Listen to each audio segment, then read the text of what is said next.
Hello friends, I am Manila Mago again with a self-written poem बेटी का जन्म वरदान या अभिशाप। बेटी के जन्म पर बाण रूपी शब्दों की झड़ी लग गई। क्या बेटी हुई है? पहले बेटे के बाद बेटी होने पर चलो फैमिली कंप्लीट हो गई। पहली बेटी होने पर चलो कोई नहीं, अगले बार बेटा हो जाएगा। बेटी के बाद बेटी होने पर अब क्या होगा? वंश कैसे चलेगा? जैसे वंश चलाने का ठेका केवल लड़कों का ही होगा।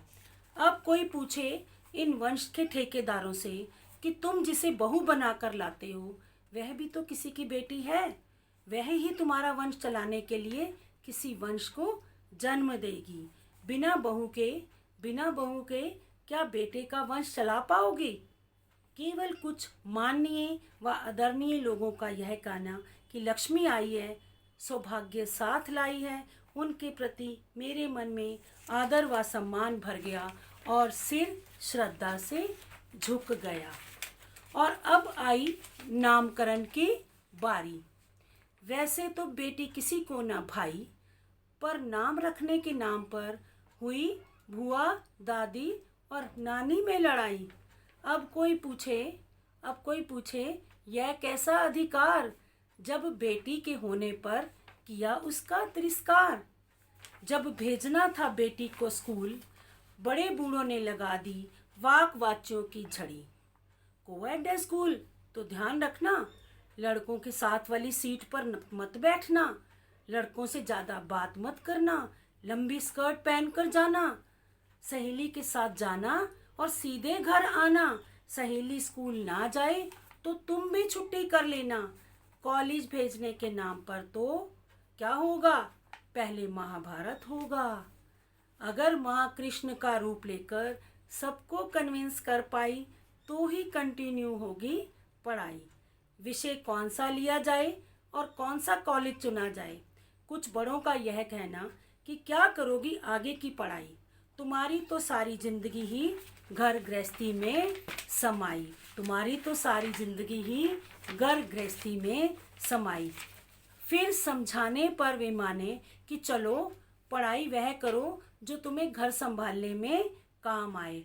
भले ही बेटी MBA या इंजीनियरिंग करना चाहे, पर मोहर तो BEd या टीचरी पर ही लगेगी, क्योंकि लड़की के जन्म का उद्देश्य केवल घर परिवार व पति की सेवा को ही सर्वोपरि माना जाएगा।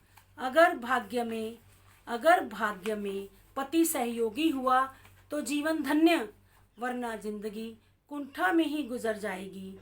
बेटी अपनी इच्छाओं को मन ही मन में रखकर घुट घुट कर जी पाएगी।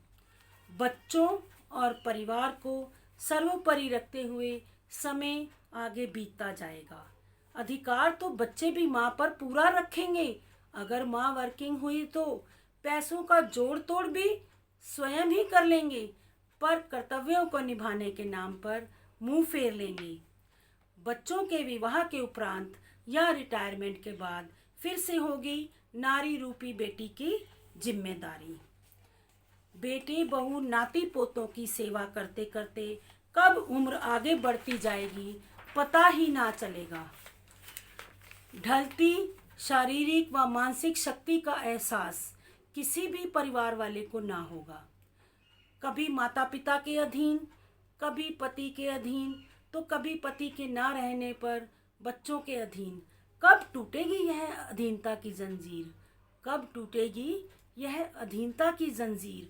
यह जन्म तो बीत गया है, जो बचा है वह भी इसी तरह मन की इच्छाओं को मन में रखते हुए ही बीत जाएगा।